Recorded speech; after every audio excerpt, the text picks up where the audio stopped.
Week 14, day 5. So I just got done doing my cardio a little while ago and then just ate dinner. My hair is a little screwy from wearing my hoodie to just try to increase some heat to sweat a little bit more.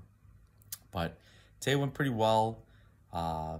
Just really getting used to the fasting throughout the afternoon. The cravings are still there and still going up.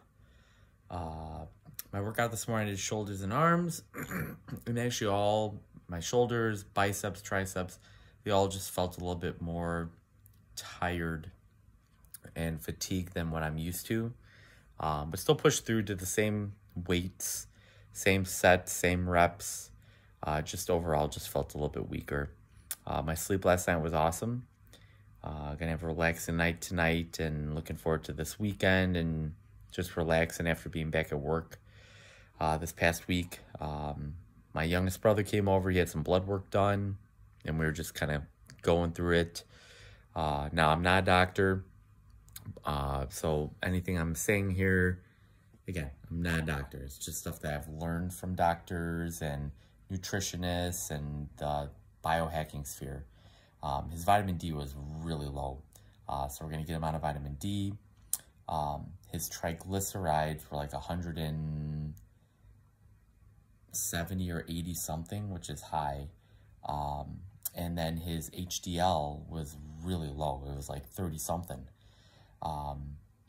His LDL was normal, 107. But again, I'm not a doctor, but I just got done reading a book called The Great Cholesterol Myth, written by a doctor, 2 doctors actually, and it's a wonderful book. I can't recommend it enough. You can get it off of Amazon, but in there, and I agree with them, the greatest predictor of any type of like a heart attack or cardiovascular event is your triglyceride to HDL ratio.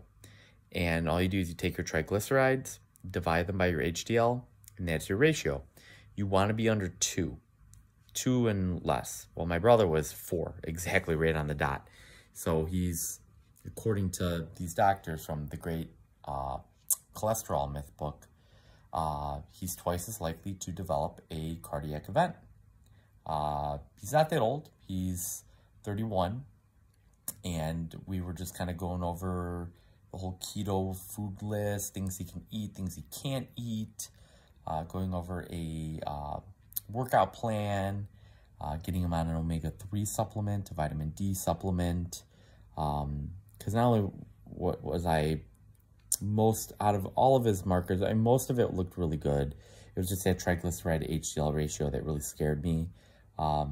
Vitamin D, most Americans are deficient in it, just in general.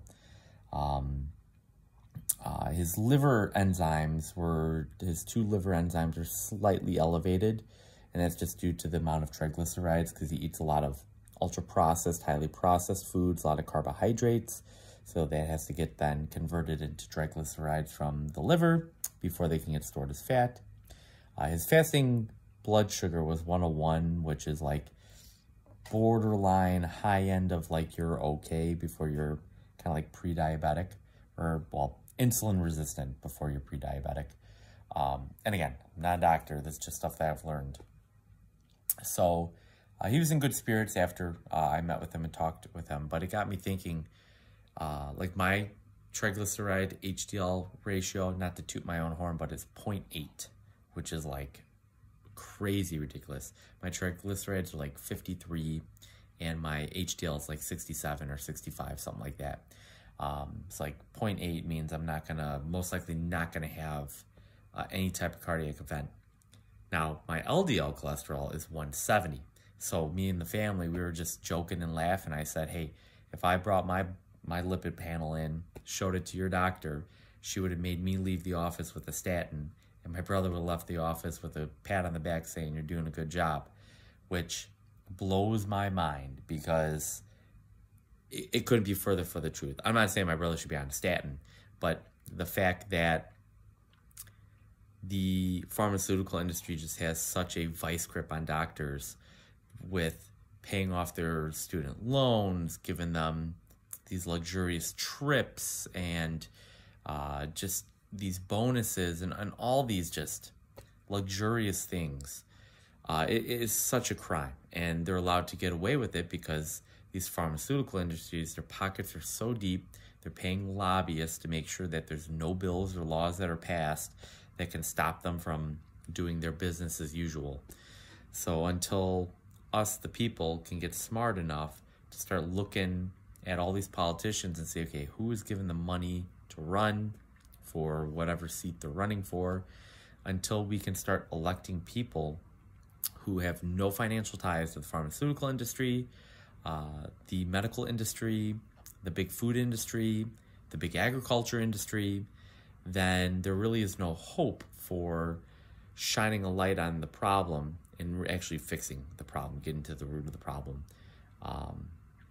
But yeah, so it was kind of funny, like looking at that the doctor would have been yelling at me saying I'm doing something wrong, where I have a 0.8 triglyceride to HDL ratio versus my brother, who, just because his LDL is 107, but his triglyceride to HDL ratio is 4, double that is recommended for that ratio to potentially suffer a cardiac event or have some type of cardiovascular disease. So again, not a doctor. You could take it or leave it, my advice, but just there you go.